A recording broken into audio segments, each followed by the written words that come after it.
it's not like the revolutionists invented parliament. That already existed. I do think sometimes we think it was like some miracle that our country has formed, but really it's an evolution of and an iteration. Well, because you have and somehow you have a king. at some point some king said, I need to distribute this power. And the people, his advisors, like kings have always had advisors. They've always had counselors because they need people to bring him the information and even synthesize that information in a way that they can make good decisions. And then, of course, those advisors like can be working for their own interests or the interests of the kingdom or the interests of whatever. So there's lots of potential for corruption when you have that same concentration of power in just this limited group of advisors.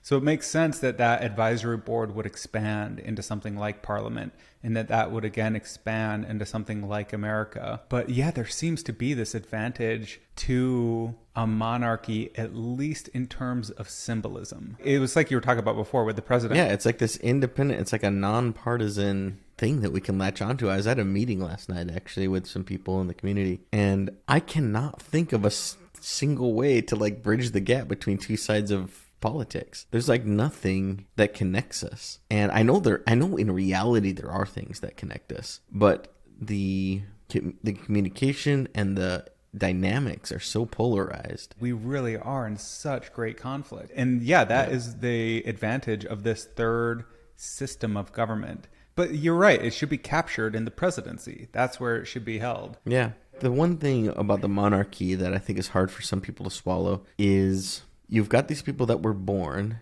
and they never want for anything. They pretty much have unlimited money. Yes, they have to fulfill a certain duty. So in a way, they're actually more of a slave to their birth than they are free if you compare all freedoms. Now, of course, they can break away from it. And you've got Harry who broke away and he's like filthy rich the first day he leaves because he can go do a movie deal or a podcast deal or whatever. So that part of it's kind of unjust. But I think it balances out. It's like right now, what I'm seeing is, yeah, you've got this family and they get this special treatment because of their birth. And that's kind of messed up. But the upside is at least there's freaking something that we can all look up to and be connected to and mourn when there's a passing and celebrate a birthday and celebrate.